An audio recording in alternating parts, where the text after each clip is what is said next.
Moving on party ఫిరాయింపులు ఇతరత్ర అంశాలపై మీడియాతోటి మాజీ మంత్రి బీఆర్ఎస్ వర్కింగ్ ప్రెసిడెంట్ కేటీఆర్ మాట్లాడుతున్నారు। ఆ లైవ్ చూద్దాం। स्वयं राहुल गांधी ने दिलवाया था 2022 में, और कर्नाटक में जहां उनकी गवर्नमेंट है वहां के चीफ मिनिस्टर कहते हैं कि एक एक एमएलए को 50 करोड़ देके बीजेपी खरीदने की कोशिश कर रही है। सिद्धरामैया जी जो कि कांग्रेस के चीफ मिनिस्टर है कर्नाटक से, वो कहते हैं कि 50 करोड़ देके एक एक एमएलए को खरीदने की कोशिश चल रही है। बाला साहेब तोरट जो कांग्रेस के चीफ हैं महाराष्ट्र के, वो कहते हैं कि साम दान वेद दंड, ये चारों चीज की प्रयोग हो रहा है महाराष्ट्र में, जहां कांग्रेस एमएलए को लेने की कोशिश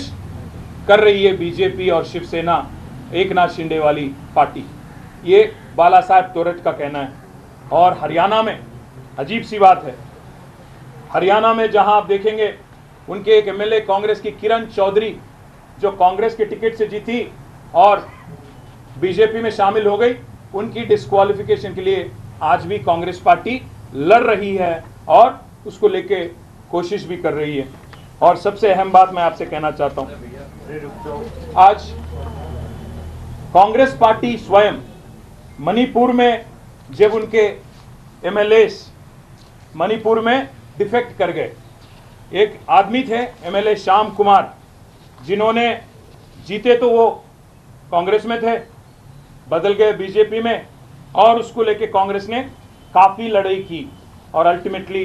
स्पीकर ने यह तय किया कि जो भी अगर डिफेक्शन होता है, ये बहुत इंपॉर्टेंट लैंडमार्क जजमेंट है। 2020 में सुप्रीम कोर्ट की 3 जज bench, justice Nariman, justice Aniruddha Bose और जस्टिस राम सुब्रमण्यम की 3 जज वाली बेंच ने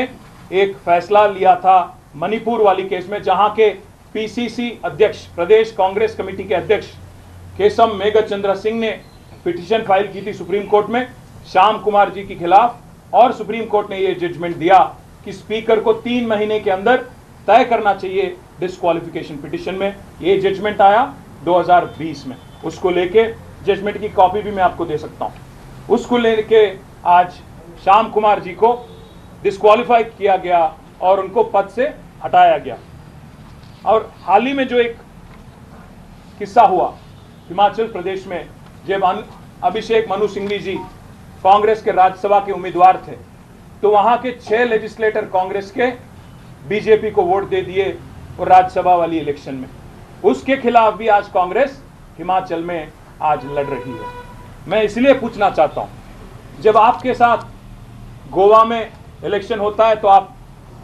शपथ दिलवाते हो आपके लेजिस्लेटर से कि आप दल बदलेंगे नहीं। जब आपके मणिपुर के एमएलए कांग्रेस वाले बीजेपी में शामिल हो जाते हैं, आप सुप्रीम कोर्ट जाते हो, लड़ते हो और उसके खिलाफ ऑर्डर लाते हो। जब कर्नाटक में आपके चीफ मिनिस्टर स्वयं कहते हैं कि 50 करोड़ की खरीदारी हो रही है आज एमएलए की, कांग्रेस वाली एमएलए की बीजेपी के जरिए, तो उस बारे में भी आज राहुल गांधी उसको सपोर्ट करते हैं, और हिमाचल में भी हम जो देखते हैं उसके बारे में भी आज लड़ाई चल रही है। और सबसे अहम बात, कांग्रेस की एक मैनिफेस्टो निकली थी अभी हाल ही में जब पार्लियामेंट हुआ, तो न्याय पत्रा करके उनका मैनिफेस्टो, नेशनल मैनिफेस्टो, जिसकी लॉन्च की गई थी तेलंगाना में इसकी लॉन्च हुई थी, जिसमें राहुल गांधी और उनकी पार्टी ये कहती हैं न्याय पत्र में कि हम न्याय करेंगे। This is the exact thing I am reading out. We promise to amend the 10th schedule of the Constitution of India and make defections leaving the original party on which the MLA or MP was elected an automatic disqualification of the membership in the assembly or parliament। न्याय पत्र में घोषणा करते हो आप राहुल जी और खारगे जी कि कोई भी एमएलए और एमपी अगर दल बदले तो आप उसका ऑटोमेटिक डिस्क्वालिफिकेशन करोगे, संविधान का अमेंडमेंट करके, 10th शेड्यूल का अमेंडमेंट करके। मैं आज इसीलिए पूछना